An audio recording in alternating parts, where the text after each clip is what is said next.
हिमाचल प्रदेश के चंबा नाम के सुंदर कस्बे में एक दुखीराम नाम का आदमी अपने भाई सुखीराम और पत्नी सुरेखा के साथ रहता था।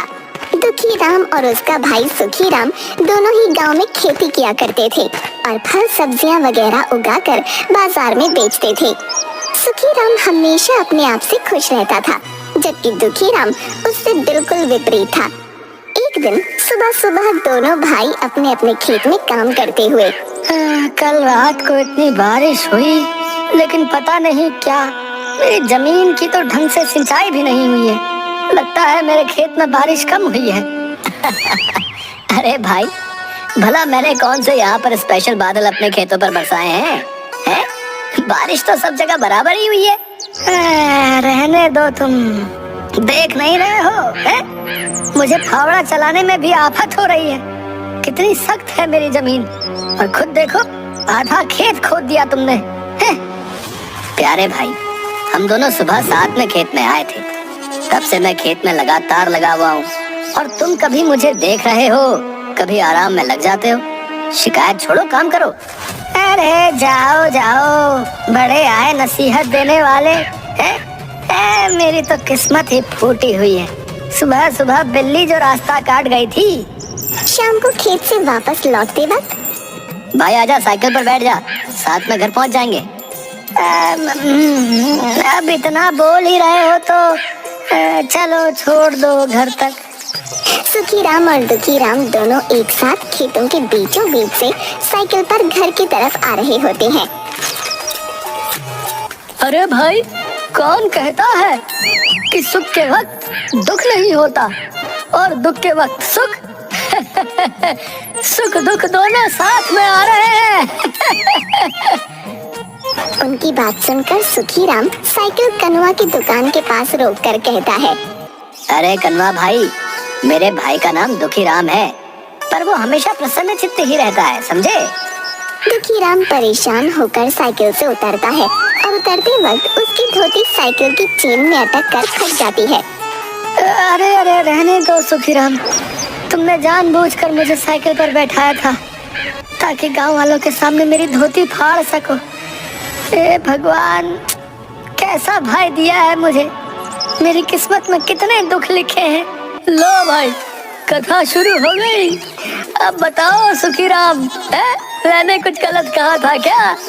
ऐसी लीला तो हमारे चंबा में ही देखने को मिलती है, जहाँ सुखीराम हमेशा खुश और दुखीराम रोता हुआ मिलेगा। सुखीराम, तुमने आज बहुत गलत किया है मेरे साथ। भाई, मैंने तो तुम्हारी मदद की थी बस। अरे सुनो भाई। शाम के वक्त चाय की टपरी पर कुछ लोगों के साथ मुखिया भी गप्पे लड़ा रहा होता है। तभी वहाँ दुखीराम आता है। आओ भाई दुखीराम, कैसे हो? अरे रमेश, अरे दुखीराम के लिए चाय का गिलास लाओ भाई। धन्यवाद मुखिया जी, धन्यवाद। लो भाई, गर्मा गर्म चाय पियो। दुखीराम चाय लेता है और पीने लगता है। अरे साथ में मट्ठी तो दो रमेश भाई, दुखीराम को अकेले चाय पिलाओगे बस? रमेश मट्ठी भी दुखीराम को देता है। अरे वाह, आज का दिन तो बहुत अच्छा है मेरा। चाय फ्री में और साथ में मट्ठी भी। अच्छा भाई रमेश, चलते हैं। चाय के पैसे का तो तुझे समझा दिया है। जी मुखिया जी, ठीक है। रुकिए मुखिया जी, मैं भी चलता हूँ। मुझे काम से पठानकोट के लिए बस पकड़नी है। वो मेरी बुआ हॉस्पिटल में है वहाँ। और कलुआ मुखिया जी के साथ वहाँ से खिसक लेता है। अरे रमेश भाई, क्या मस्त चाय बनाई है आपने। मजा आ गया। अच्छा रमेश भाई, चलता हूँ, है जरा मुझे काम से जाना है। हाँ भाई, काम से सबको ही जाना है। तुम्हारा टोटल 90 रुपए हो गया, 3 चाय और 3 मट्ठी। हैं? क्या बोल रहे हो रमेश भाई? मुझे तो चाय मुखिया जी ने पिलाई है ना। खाक मुखिया जी ने पिलाई है। उन्होंने कहा था कि आज की चाय मट्ठी दुखीराम की तरफ से है, और जब वो गए तब बता कर गए कि चाय का हिसाब मैं तुमसे कर लूं। अरे ये बुढ़ऊ मेरा उल्लू बना गया। किसी दिन इसे नदी में धकेल दूंगा, बता रहा हूँ। और ना चाहते हुए भी सारे पैसे देकर बड़बड़ाता हुआ रावी नदी के किनारे एक पहाड़ की चोटी पर आकर बैठकर अपनी जिंदगी को कोसने लगा। क्या बेकार जिंदगी है इंसान की, बस दुख तकलीफें हैं और मेरी जिंदगी तो परेशानियों से भरी है। धिक्कार है मुझे इस जिंदगी पर। तब दुखीराम सामने खुले आसमान में उड़ते हुए एक बाज को देखता है और देखते ही देखते वो बाज आसमान से नीचे जमीन पर डुबकी लगाते हुए अपने पंजों में एक सांप को दबोच लेता है और दुखीराम के बिल्कुल सामने एक सूखे हुए पेड़ पर बैठकर उसे खाने लगता है। अरे वाह, क्या शाही जिंदगी है इस बाज की। देखते ही देखते बाज अपने शिकार को खा लेता है और वहाँ से फिर आसमान की ऊंचाइयों पर उड़ जाता है। मजा आ गया देखकर भाई, सच में राजाओं की जिंदगी जीता है ये बाज। काश मैं इंसान ना होकर बाज होता। हे भगवान, मुझे नहीं रहना इस इंसानी वेश में, मुझे इस बाज की तरह आसमान में उड़ना है। ना कोई फिक्र है, ना कोई टेंशन, बस आजादी से उड़ो और जब मन आए शिकार करो। मजे की जिंदगी चाहिए मुझे। तभी वहाँ अचानक से दुखीराम के पीछे से एक बूढ़े गड़रिये की आवाज आती है। क्या बात है बेटा, बहुत दुखी हो अपनी जिंदगी से? अरे आप कौन हो बाबा, पहले कभी नहीं देखा आपको। मेरी बात छोड़ो बेटा, लेकिन इस अनमोल जिंदगी को क्यों कोस रहे हो? मानव जन्म तो करोड़ों जन्मों के बाद मिलता है, तुम क्यों परेशान हो? अरे बाबा, वैसे ही जिंदगी में कम दुख है जो तुम और अपने प्रवचनों को सुनाने आ गए। जाओ जाओ अपनी भेड़ बकरियां चराओ। कई बार सच्चे दिल से कही बात सच हो जाती है, तो हमें हमेशा जो भी कहना चाहिए बहुत सोच समझ कर कहना चाहिए। अगर सच्चे दिल से कही बात सच होती ना, तो मैं अभी बाज बनकर नीले गगन में उड़ जाता। सोच लो बेटा। चाचा, आप बोल तो ऐसे रहे हो जैसे अभी आप तथास्तु बोलोगे और मैं बाज बन जाऊंगा। तथास्तु। और देखते ही देखते दुखीराम बाज में बदल जाता है और नीले आसमान में उड़ जाता है। अरे वाह, अरे ये चाचा तो सच में भगवान का रूप निकले। अरे मैं तो बाज बन गया। अरे अरे मुझे अब कोई फिक्र नहीं है। अरे अरे वाह, मैं बाज बन गया। अरे वाह, मजा आ गया। अब जब चाहे खाओ, जब मर्जी मौज उड़ाओ। है पंछी बनूं, उड़ता फिरूं मस्त गगन में। आज मैं आजाद हूँ दुनिया के चमन में। उसके बाद दुखीराम पूरे दिन मस्ती से आसमान में उड़ता रहता है। शाम के वक्त जब दुखीराम थक गया तो रहने के लिए जगह ढूंढने लगा। काफी थकावट हो गई आज, ना भूख भी लगने लगी है। अरे वाह, क्या बात है, मुर्गियाँ, वो भी सुखी भैया की मुर्गियाँ। अब देखो कैसे गायब करता हूँ इन्हें। और दुखीराम आसमान से डुबकी लगाकर सीधे सुखीराम के आंगन से मुर्गी को दबोच लेता है और मजे से एक पेड़ पर बैठकर खाने लगता है। देखा कितना बुद्धिमान हूँ मैं। इंसान बनकर हमेशा सबने मेरा मजाक उड़ाया। अब मैं मर्जी से जब चाहो जहाँ चाहो शिकार करके मजे की जिंदगी जीऊंगा। चलो अब इस मुर्गी से पेट भरता हूँ। दूसरी तरफ आंगन में अपनी मुर्गियों को कम पाकर सुखीराम, अरे ये मेरी एक मुर्गी कहाँ गई? सब जगह ढूंढ लिया, अब तो शाम का वक्त है। लगता है कोई नेवला या बाज उसे दबोच ले गया। कल से इन्हें दड़बे के अंदर ही दाना डालूंगा, नहीं तो सब गायब हो जाएंगी। उस रात दुखीराम पूरी रात एक पेड़ पर बैठकर बिता देता है और अगली सुबह, अरे वाह, क्या सुहानी हवा चल रही है, लेकिन यहाँ मजा नहीं आ रहा। चलो बादलों के ऊपर चलकर हवा खाता हूँ। दुखीराम उड़ान भरता है और कुछ ही वक्त में आसमान में बादलों के ऊपर चला जाता है। आहा, है ना जिंदगी के असली मजे।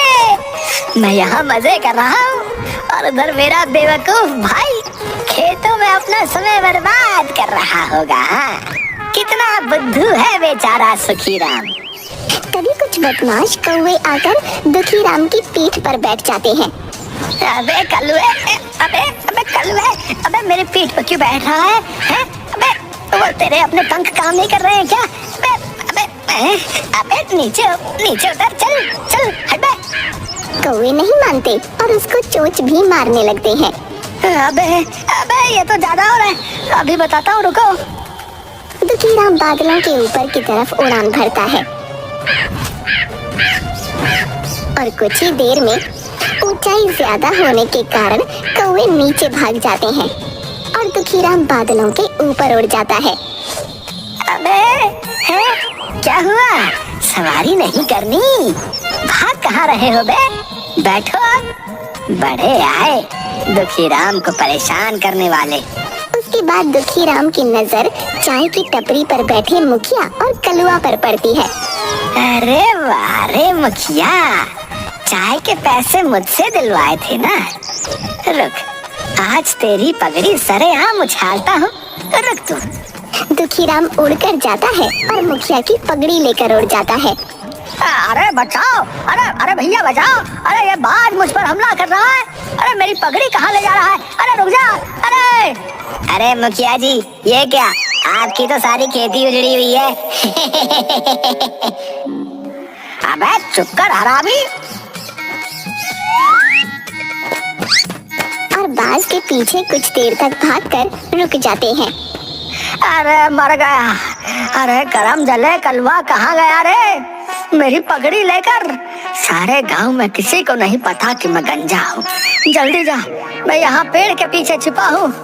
अरे मुखिया जी, वो बाज है, वो तो सामने आसमान में गायब हो गया। कहाँ से लाऊं आपकी पगड़ी? दोपहर के वक्त सुखीराम घर पर।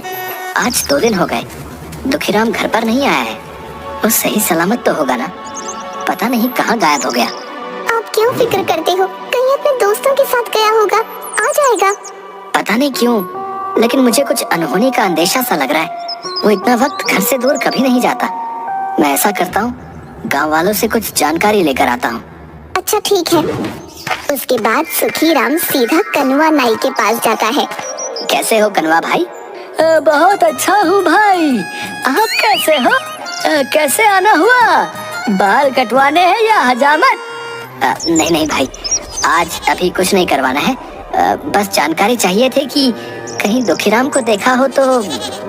अरे उसको तो परसों पप्पू ने रावी नदी के किनारे पहाड़ी के छोर पर बैठे देखा था। उसके बाद किसी को नजर नहीं आया। नहीं भाई, मेरा भाई कहीं लोगों की बातों को दिल में लगाकर रावी में तो नहीं कूद गया। नहीं, ऐसा नहीं हो सकता। परेशान मत हो सुखीराम, लेकिन अगर 2 दिन से गायब है दुखीराम तो कुछ गड़बड़ तो जरूर है भैया। गांव के लोग और सुखीराम सब जगह दुखीराम को ढूंढते हैं, लेकिन उसका कहीं कोई पता नहीं चलता और थक हार कर उसे लापता मान लेते हैं। उधर पेड़ पर बैठा दुखीराम सब देख रहा होता है। कितने बेवकूफ है बड़े भैया। अरे भैया, मैं मजे में हूँ, है आप लोग लगे रहो अपनी रोज की घिसाई में। मैं तो चला शिकार करने। उस दिन दुखीराम सब जगह आसमान में सारी जमीन छान मारता है, लेकिन उसे कोई शिकार नहीं मिलता। रात होने को आई थी। लगता है आज भूखा ही सोना पड़ेगा, लेकिन कोई नहीं, कल सुबह कोई बढ़िया शिकार पकड़ूंगा। आज इस पेड़ पर अपना एक मस्त सा घोंसला बना लेता हूँ। लेकिन ये पेड़ तो कनुआ का है, इसके नीचे वो अपनी दुकान लगाता है। मुझे क्या करना है, मैं तो पेड़ पर रहूंगा। और दुखीराम कुछ लकड़ियों से एक सुंदर सा घोंसला बनाकर उसमें सो जाता है। सुबह सूरज की किरणों के साथ उठता है। बहुत तेज भूख लग रही है, जल्दी से कोई शिकार ढूंढना होगा। इसके बाद दुखी राम हर रोज की तरह शिकार ढूंढने निकल जाता है, लेकिन पूरा दिन उसे कोई शिकार नहीं मिलता। दोपहर बाद वो भूख से बेहाल अपने घर के बाहर आकर बैठ जाता है।